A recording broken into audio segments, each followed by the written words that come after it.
So hey, back here at Cox Arboretum Park, and I'm in the trails. I think I might be lost back here. There's these little tags, color-coded tags, and I have no idea what they mean. And I'm going to go ahead and let's get started this morning on another devotional. So good morning. And today's devotional comes from Psalm 146:5. And I'm going to read this in a New Living Translation, NLT. But joyful are those who have the God of Israel as their helper, whose hope is in the Lord their God. Again, but joyful are those who have the God of Israel as their helper, whose hope is in the Lord their God. So how is this verse speaking to me, and what I want to share in this beautiful morning as I'm getting some steps here and getting some exercise, fresh air, some natural vitamin D with the sun. The thing about it, and this reminds me of a few other verses and what I want to share with you as I'm getting lost in these trails back here in Cox Arboretum.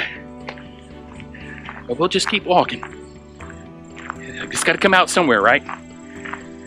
It's talking about joy and joyfulness, long-suffering, gentleness. It's all fruits of the Spirit.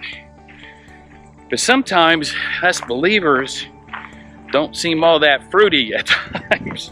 In other words, joyful or long-suffering. Hey, I admit, I confess, I get aggravated. Eventually my patience wears out. My humanity takes over. That's no excuse, because that's sinful. We should be slow to speak, slow to anger. Always quick to listen. What I like is, so let your light shine before men, that they may see your good works and glorify your Father in heaven. Now, how are we letting our light shine if we're grumpy, we're arguing, we're attacking other people verbally, other believers, other Christians, online quarrels, or indifferences? Because a wise man or a wise woman can agree to disagree with grace and humility and still be joyful. You know, just because I don't agree with someone, they have a different stance or stand or political preference, whatever it is, it doesn't mean I hate them. Doesn't mean I have to get in some sort of argument. I can still agree to disagree with grace and humility and still love this person or that person or whomever and be joyful. Let God be seen in us, right? The God of Israel, joyful, count each blessing.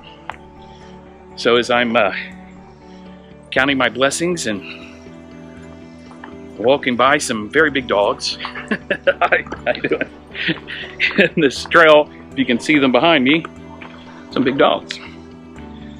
Okay, so I need to find my way out of here, and if you don't see or hear a devotional next Monday, you know I got lost. Cox Arboretum, so send someone to find me. So here, let me turn the camera around so you can kind of see. There is plenty of beautiful trails out here. Getting deep in the woods. Now I hear traffic, so you know I'm not lost. I'm joking, but it is absolutely gorgeous. Gorgeous. One of these days I'll find out what these colors mean. But arrow points this way, so I'm heading this way. And I'm going to close out.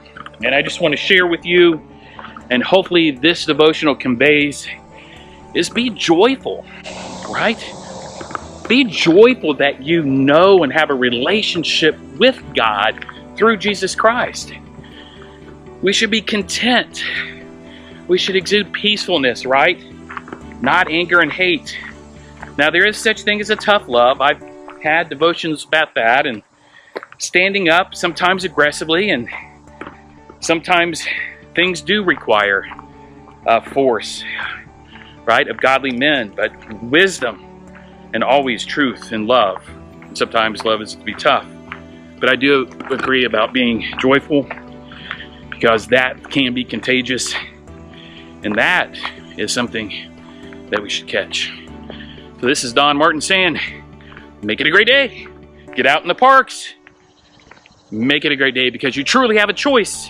It's your attitude, it's your joyfulness that you decide to be this day happy and grateful, enthusiastic, energetic, and be that difference.